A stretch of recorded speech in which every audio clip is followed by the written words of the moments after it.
ये जंतर मंतर में जब जब आंदोलन हुए हैं, सत्ता की चूल्हे हिली हैं और सत्ता को रोड बनाना पड़ा है। मैं एक बार फिर पुनः निवेदन करना चाहता हूँ पूरे भारत के 131 एमपीओ से, जो दलित समाज से है, पिछड़े समाज के 100 कुछ सांसदों से, जो सूर समाज से आते हैं, अगर कोई हमारी आवाज नहीं उठाएगा तो आने वाले चुनाव में हम उन लोगों का बहिष्कार करेंगे जो हमारे संघर्ष में हमारे साथ होगा, हम उसके साथ होंगे साथियों।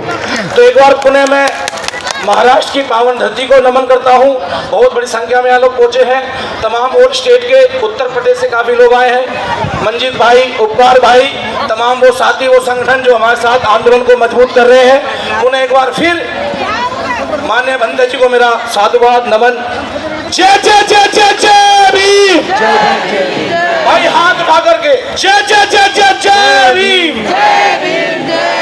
बाबा साहब जय भीम, नवोदय, जय भारत। धन्यवाद रवि जी। आइए अगली कड़ी में आमंत्रित कर रहा हूँ, हमारे बीच में उपस्थित है राजेंद्र पाल गौतम साहब, और मैं सभी वक्ताओं से निवेदन करूंगा कि समय की गरिमा को रखते हुए अपनी बात रखे आदरणीय पाल साहब। और इसके बाद में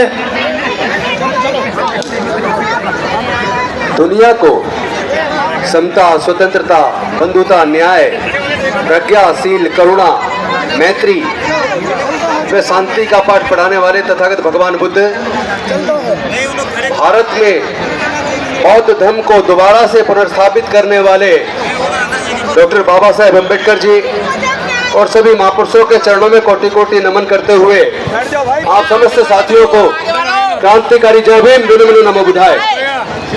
साथियों, आप सब देख रहे हैं, आंटी आप जाओ ना सब। आजकल भारत के कुछ बौद्ध भिक्षु अमेरिका के अंदर जाओ ना, जाओ।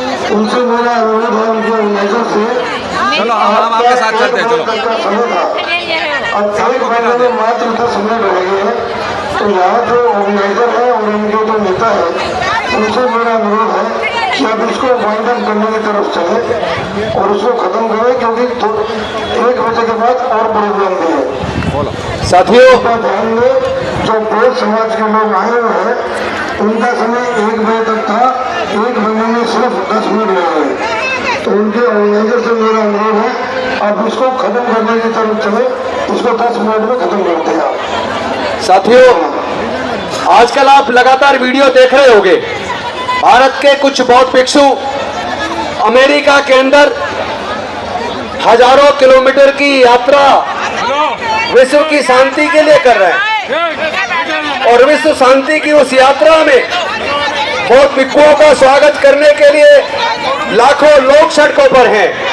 लेकिन दूसरी तरफ भारत के अंदर महाबोधि महाविहार की मुक्ति के आंदोलन को रोकने के लिए केंद्र की सरकार अलग अलग तरह के हथकंडे अपना रही है। क्या हमारा डॉक्टर बाबा साहेब अम्बेडकर जी ने अपने अधिकार के लिए धरने प्रदर्शन करके अपनी बात सरकार तक पहुंचाने का अधिकार नहीं दिया? जो पुलिस फोन का भी अपना माइक लेके कह रहे कि अपना वो बंद कीजिए, क्या भारत में प्रजातंत्र नहीं है? क्या भारत में संविधान का शासन नहीं है? वो है कौन टाइम तय करने वाले? अरे भाई बताइए, क्या किसी मस्जिद का संचालन करने के लिए मुस्लिम से लेकर किसी दूसरे धर्म के लोग उसकी संचालन समिति में होते हैं? क्या किसी चर्च का संचालन करने की मैनेजमेंट कमेटी में ईसाई धर्म से लेकर किसी दूसरे धर्म के लोग होते हैं? क्या किसी हिंदू मंदिर के अंदर, मंदिर की संचालक समिति के अंदर हिंदू धर्म से लेकर किसी दूसरे धर्म के लोग होते हैं? अगर नहीं है तो फिर भारत के अंदर महाबोधि महाविहार की मैनेजमेंट कमेटी के अंदर जितने बौद्ध प्रतिनिधि हैं उतने ही प्रतिनिधि पंडे क्यों? आखिर पीटी एक्ट 1949 जिस एक्ट को खत्म रद्द करके महाबोधि महाविहार बौद्धों को सौंपने का आंदोलन लगातार अनागरिक धम्मपाल से शुरू हुआ, और उसके बाद भंते सुरई ससई जी के नेतृत्व में इसी जगह पर 1.5 साल तक प्रदर्शन चला, और पिछले लगभग 2 साल से भारत के अलग अलग हिस्से में, यहाँ तक कि महाबोधि महाविहार पर बौद्ध गया के अंदर भी महीनों तक प्रदर्शन चला। और केवल प्रदर्शन ही नहीं, इस दमनकारी सरकार ने हमारे भंते जी पर झूठा मुकदमा बनाकर उनको जेल में डालने का काम किया।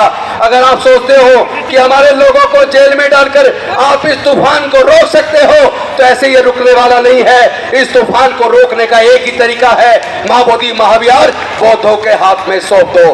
बीटी एक्ट को तुरंत रद्द कर दो, अन्यथा अभी तो ये लड़ाई है, आगे और लड़ाई है। अभी देश के कोने कोने के अंदर बौद्ध लोग, अम्बेडकरवादी लोग, संत गुरु रविदास जी को मानने वाले लोग, तमाम बहुजन समाज के लोग इकट्ठा होकर इस आंदोलन को तेज कर चुके हैं। अब ये लड़ाई रुकने वाली नहीं है। हमने तो इसको बकायदा अपने मैनिफेस्टो में डाला था कि अगर बिहार में हमारी सरकार बनी तो हम माओवादी महाविहार को बौद्धों को सौंप देंगे। अनफॉर्चुनेटली धोखाधड़ी करके जिस तरह बिहार में उन्होंने सरकार बनाई है, केंद्र के अंदर भी उन्होंने सरकार बनाई है, अगर वो सोचते हैं दमनकारी नीति से, पुलिस के बल से झूठा मुकदमा बना के माओवादी महाविहार के आंदोलन को फेल कर दोगे तो आप गलतफहमी के शिकार हो। हम डॉक्टर बाबा साहब अम्बेडकर के बच्चे हैं, हम डरने वाले नहीं हैं। हर कीमत पर माओवादी महाविहार तो मुक्त होकर रहेगा, आज नहीं तो कल। अगर कुर्बानी की ही जरूरत है तो बौद्धों से पहले, बौद्ध भिक्षुओं से पहले उनके उपासक कुर्बानी देने के लिए तैयार है। और हम केवल पॉलिटिक्स नहीं करते, अगर जरूरत पड़ी तो आपका ये डॉक्टर बाबा साहब अम्बेडकर का सिपाही राजेंद्र गौतम भी कुर्बानी देने के लिए तैयार है। लेकिन माओवादी महाविहार तो हम मुक्त करा कर रहेंगे, ये लड़ाई चलती रहेगी। क्योंकि ऑलरेडी उन्होंने समय की सीमा कर दी है, इसलिए कहने को बहुत कुछ था। मैं अपनी वाणी को यही विराम करता हूँ, क्योंकि अगर हम ही डिसिप्लिन का पालन नहीं करेंगे तो गलत संदेश जाएगा। बाकी भी बहुत लोगों को बोलना है, मैं अपनी वाणी को विराम देता हूँ। बहुत बहुत धन्यवाद। जय भीम, जय भारत।